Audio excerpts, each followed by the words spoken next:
एकनाथ शिंदे साहेबांच्या पक्षाचं महत्त्व कधीपर्यंत, जोपर्यंत मुंबई महानगरपालिकेचं इलेक्शन होत नाही तोपर्यंत.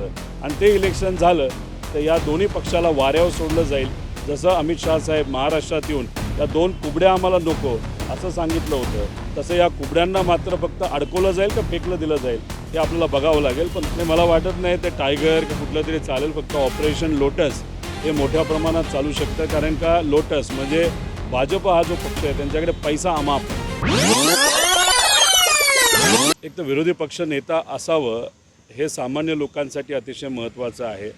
याबद्दलची मागणी याच्या आधीच्याच अधिवेशनामध्ये आम्ही सर्वांनी मिळून तिथं केलेली आहे. पण त्या बाबतीत अध्यक्ष कुठलाच निर्णय घेताना आपल्याला बघायला मिळत नाही. दुर्दैव असं काही दिवसांपूर्वी सभापती राम शिंदे सर जे आहेत त्यांनी दाखला देत असताना असं सांगितलं की स्वतंत्रता मिळाल्यानंतरपासून ही जी परंपरा आहे ती आता कुठेतरी बदलली पाहिजे. म्हणजे विरोधी पक्ष नेता द्यायची परंपरा. त्यांना हेही माहीत नाही की जे वरचं हाऊस आहे ते पार आपल्याला स्वतंत्रता मिळायच्या आधीपासूनचं आहे. पण अशी जर तुम्ही परंपरा म्हणजे एक विरोधी पक्ष नेता देण्याची परंपरा बदलली पाहिजे असं जर काही लोक म्हणत असतील तर अतिशय दुर्दैवी आहे. विरोधी पक्ष नेता असला तर लोकांचा आवाज म्हणून लढायला थोडंसं सोपं जातं. एक प्रोटोकॉल असतं, एक संविधानिक पद असतं आणि हेच पद जर दिलं नाही तर लोकांच्या वतीने आम्ही आमच्या लेवलला भांडत असतो. मी माझ्या लेवलला असेल, इतरही जे मोठे नेते आहेत काँग्रेसचे असतील, आमच्या पक्षाचे असतील, शिवसेना उद्धव ठाकरे साहेबांना ते आपापल्या लेवलला लढतात, मीडियासमोर बोलतात, पण त्याचं तेवढं वजन येत नसतं. त्यामुळे संविधानिक पद जे विरोधी पक्ष नेत्याचं आहे हे लोकशाही टिकवण्यासाठी फार महत्त्वाचं पद आहे आणि ते देणं ही सगळ्याच सरकारची जबाबदारी असं आपल्याला म्हणावं लागेल.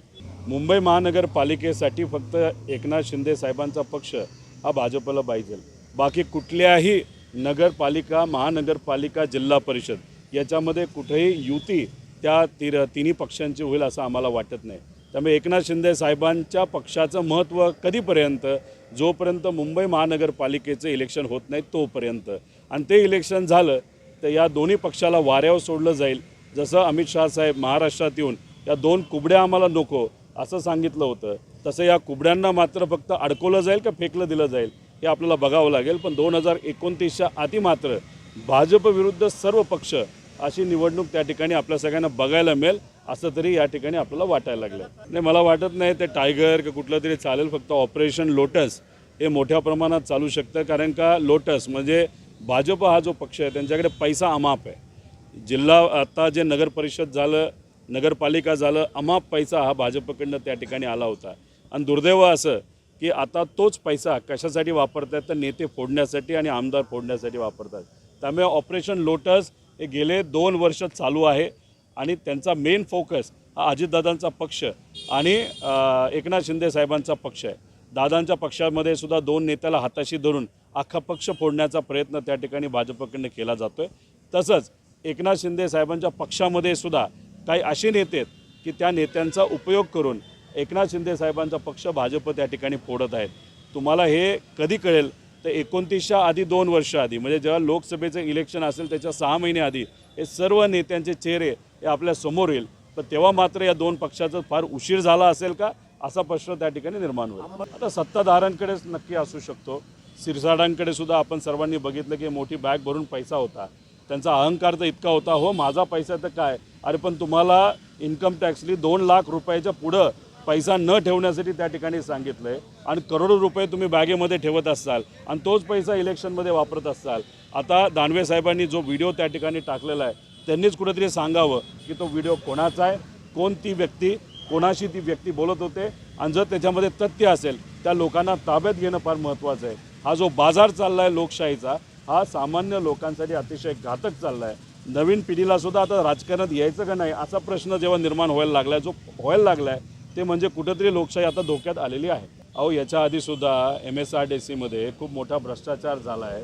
मोपलवार नावाचा जो अधिकारी होता 3000 कोटी रुपयाची प्रॉपर्टी एका MSRDCच्या अधिकाऱ्याची त्या ठिकाणी आणि त्याच्यानंतर त्या गोष्टी थांबल्यात असं नाही, त्या गोष्टी तशाच चालू आहेत.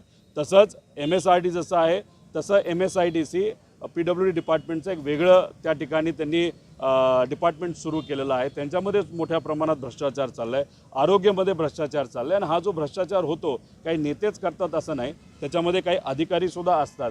जसं की काही दिवसांपूर्वी आपण बघितलं असेल, काही लोक 8-8 कोटी रुपयाची लाच घेताना अधिकारी आपल्याला पकडले गेले. तर अशा काही गोष्टी या सरकारमध्ये चालल्यात. याच्यावरून एकच कळतंय की सामान्य जे कॉन्ट्रॅक्टर आहेत तर त्याचा आकडा हा 80,000 कोटीपेक्षा जास्त आहे प्रलंबितचा. त्यांना मात्र दाबलं जातं आहे. त्यांच्यातल्या अनेक लोकांनी आंदोलनं केली, आत्महत्या केली.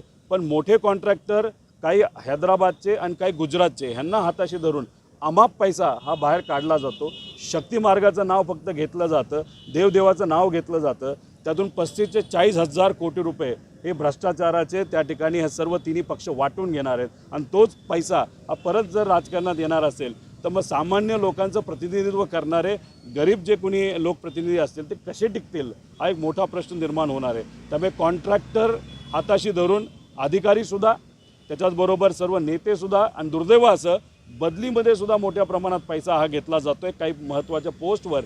आता एखादा अधिकारी पैसे देऊन जर त्या पोस्टवर आला असेल तर थोडी गरिबाची प्रॉब्लेम सोडवणार आहे. पहिला त्याचं काम असेल की दिलेला पैसा परत रिकवर करायचं.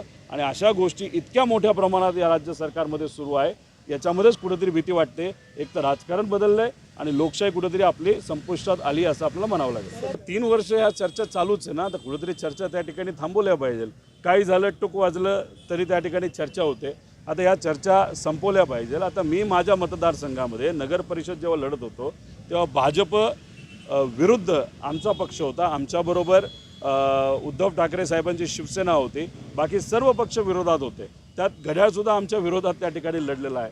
त्यामुळे या दृष्टिकोनातून आम्हीच जर त्यांच्या विरोधात लढत असू तर एक येण्याची चर्चा ही फक्त चर्चा आहे असं आपल्याला म्हणावं लागेल. नाही, या सरकारमध्ये न्याय कोणाला मिळाला आहे? याच्यामध्ये संतोष देशमुखांचा प्रश्न प्रलंबित आहे, सूर्यवंशी यांचा प्रश्न तिथं प्रलंबित आहे, महादेव मुंडे यांचा प्रश्न प्रलंबित आहे.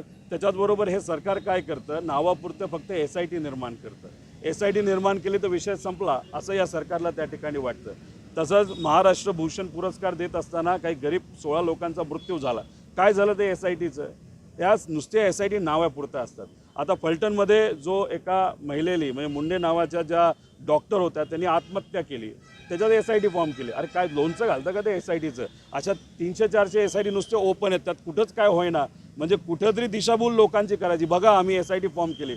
लोकांना बिचारांना कळत नाही SIT काय असते. SIT फक्त नावं मात्र असते, त्याच्यातून कुठंच काय होत नसतं. आणि याच्यात कोणालाच काय न्याय मिळाला असं आम्हाला वाटत नाही. दुर्दैव एवढंच कधीतरी उद्या जाऊन असं वाटू नये की जे नेते याच्यामध्ये बरबटलेले आहेत त्या नेत्यांना परत एकदा मंत्रिपद मिळू नये एवढी फक्त लोकांची इच्छा आहे. आणि त्याच्यात जर काही घोळ झाला तर लोक काही शांत बसतील असं मला वाटत नाही. बघा आता हे सगळे सत्तेत आहेत. जे काय आता तुम्ही SIT फॉर्म केलेली आहे त्याच्यामध्ये तुम्ही चर्चा करा, बोला. जे काय लोकांसमोर तिथं खरं आलं पाहिजे. आणि उगाच उशीर न लावता लवकरात लवकर जे काय खरं आहे हे लोकांसमोर पुढे येणं अतिशय महत्त्वाचं आहे. सरकार कुठेही काही करणार नाही. आम्ही शेतकऱ्याला 50,000 रुपये हेक्टरी हे अवकाळी पावसामुळे जे नुकसान झालं त्यासाठी द्या असं सांगितलं होतं. आज जर आपण आकडे काढले, शेतकऱ्याला प्रत्येक शेतकऱ्याला हेक्टरी सोडा 6,000 6,500 रुपये तिथं मिळालेले आहेत. त्यावेळेस आमची मागणी अशी होती, जे मजूर आहेत, जे शेतात काम करतात पण शेती नाही, यांना तुम्ही 25,000 रुपये द्या. पण त्यांनासुद्धा सरकारने काही दिलेलं नाही. कर्जमाफी करण्याची मागणी ही आमची पहिल्या दिवसापासून आहे. त्यामुळे कारण इलेक्शन लढत असताना इलेक्शनपूर्वी मॅनिफेस्टोमध्ये त्यांनी असं लिहिलं होतं की आम्ही जशी सरकार आमची येईल तसं आम्ही कर्जमाफी त्या ठिकाणी करू. पण मग कुठेही काही झालं नाही. मोठी मोठी आंदोलनं झाली. फक्त जिल्हा परिषद इलेक्शनला फटका बसू नये म्हणून कुठंतरी सरकारने सांगितलं जून महिन्यामध्ये आम्ही कर्जमाफी त्या ठिकाणी करू. पण असंही नाही सांगितलं जून महिन्यात कर्जमाफी करू. असं सांगितलं की आम्ही एक आता समिती गठीत केलेली आहे, त्यांचा निकाल हा जूनमध्ये येईल आणि त्यानंतर आम्ही त्या ठिकाणी बघू. हे सरकार कर्जमाफी जर दिली, तीसुद्धा पेपरवर जर दिली तर फक्त लोकसभेच्या इलेक्शन आधी देईल, नाही तर विधानसभेच्या आधी देईल. तोपर्यंत कितीही शेतकऱ्यांनी आत्महत्या केल्या तरी या सरकारला त्याचं काही घेणं देणं नाही. कारण सरकारला असं वाटतं एवढे सारे आमदार आमच्याबरोबर आहेत, आम्हाला कोणाचीही त्या ठिकाणी जरूरत नाही. पैसा वाटला की आम्हाला मत मिळतं, अशा भूमिकेमध्ये हे सरकार आहे. त्यामुळे हे कर्जमाफी देतील असं आम्हाला तरी आज वाटत नाही. पण आमची जबाबदारी आहे सामान्य लोकांच्या वतीने त्या ठिकाणी लढायची. आमच्यावर कितीही कारवाई झाल्या तरी आज आम्ही या लोकांच्या महाराष्ट्र धर्म टिकवण्यासाठी आणि सामान्य लोकांचा आवाज बनून आम्ही सर्वजण त्या ठिकाणी लढत आहोत आणि लढत राहणार.